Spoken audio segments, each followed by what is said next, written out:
Dr. Moshe Lewis here with Lamont Dozier Jr. We are celebrating R&B music and K-Flow with Kevin Flournoy. Tell us a little bit about just how important this genre is to continue to keep alive. Well, it's very important to keep alive because I find a lot of the entertainers that perform this genre of music, they came from the same place I did, like from the church, and they were exposed to it at a young age, which I was. Right. And so it's music is also reflective of your culture and who you are, and may have been the precipice of you getting into music. So you want to keep your R&B roots and your soul and gospel roots alive, and I enjoy performing it, and working with Kevin Flournoy has been just a wonderful opportunity to keep the art form alive, because he does many genres of music, but R&B is one of the best things that he does. So, yeah. Absolutely. Now, talk about history. I mean, you not only represent musical royalty, but your mom, a lot of people don't realize, was a classical pianist. Yes. So you've really been around music and musical greats literally all of your life. Who are some of the people, in addition to your dad, that really rubbed off on you? Oh my God, it's been so many. Even from the classical musicians of Beethoven, Liszt, and Chopin to Gino Vanelli, Marvin Gaye, Donny Hathaway. I was exposed to so much music in my youth with my mother's classical background and my father's soul and church background coming into Motown. I'm an amalgamation of all of those musical tastes brought together, and that's made up my musical acumen. So I was influenced by many things, so many people to name: the Stevie Wonders, the Aretha Franklins, the Gladys Knights, Shaka Khan. It's so many people that touched my life musically, and Luther Vandross that actually taught us. You know, if you listen to their music, they actually show you how to do it and the standard of excellence that they set for us to follow. So all the trailblazers at the top of the heap of the music that we do today, I find their roots when I started out very young, and I thank God for the exposure that I had, because that musical education helped me form the artist that I am today. Sure. And one of the key things I notice is that you really bring the alliteration, you bring the words. Talk to us about sort of the importance of words and music versus just sort of putting out a sound and really trying to move the audience with the feel that you have for the words you're expressing. Well, I was taught a long time ago. I was in the Detroit Council of the Arts when I was a kid, and they taught us in jazz instruction and gospel instruction that it is the singer's responsibility to interpret what the songwriter wrote.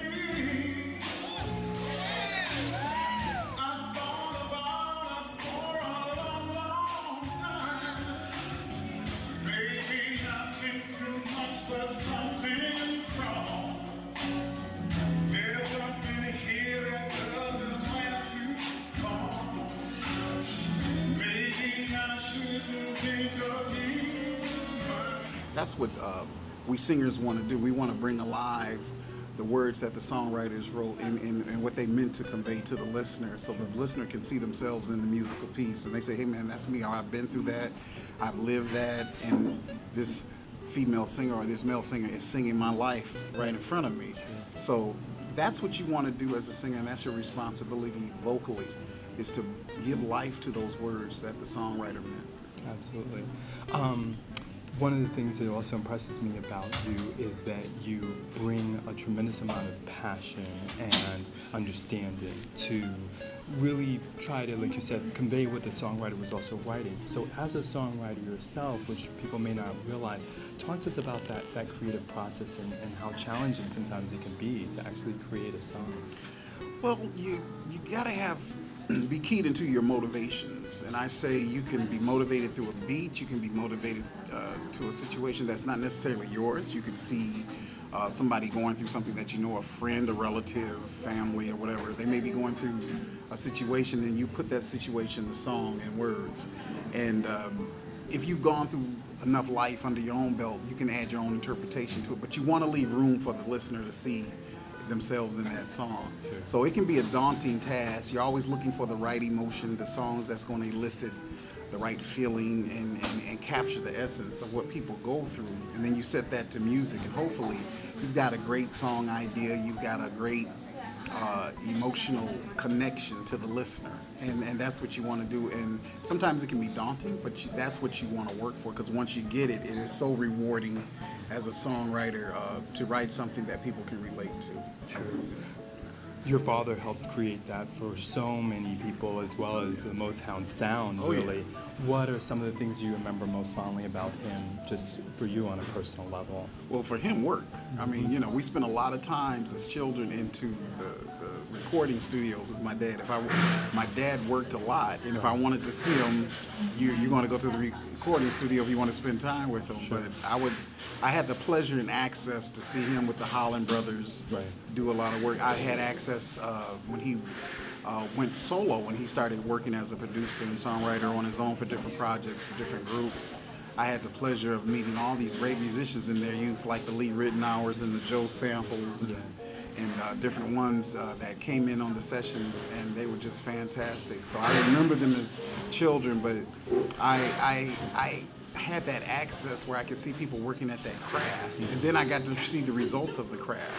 And I was like, I was there when they recorded it. I was there when they did the master vocals. So I appreciate those golden times. You know, it's just something that you look back on, and even when you speak about those difficult times of creating, and you may hit that wall, you have those rich legacy things to lean back on and say, hey, they worked at it till they got it. You implement those same properties when you come to writing a song and you're working on a musical performance, and just get there, because that excellence is waiting for you if you put the work in. Sure, I love that. I love that. Excellence waiting for you. Our show family is called Music and Medicine. When you hear those words, music and medicine together, how does it speak to your heart, or what do you hear? I truly believe music heals. Yes. I think music touches us on a level, a very organic level, where we just need to hear that, and we absolutely connect to something that speaks to us, maybe speaks to experiences that we've been through, but it's very organic and it connects us all, you know, and music is that international language, you know, that people can relate to. They may not understand your language, be it in English or Spanish or Portuguese or whatever, but the emotion is there, and then the translation is there, and they're able to bond with it. So music is universal. Music is something that brings us together and that we all can relate to. So it heals. Absolutely. It definitely heals. Sure. Well, when one listens to you, that comes across, and I so appreciate your homage to the greats as well as the pathway you're carving out yourself. And it's just certainly something that I don't think we can have too much of. So we look forward to your performance tonight. Thank you so much for joining us. Thank you. Thank you for having me. Sure. Thank you so much.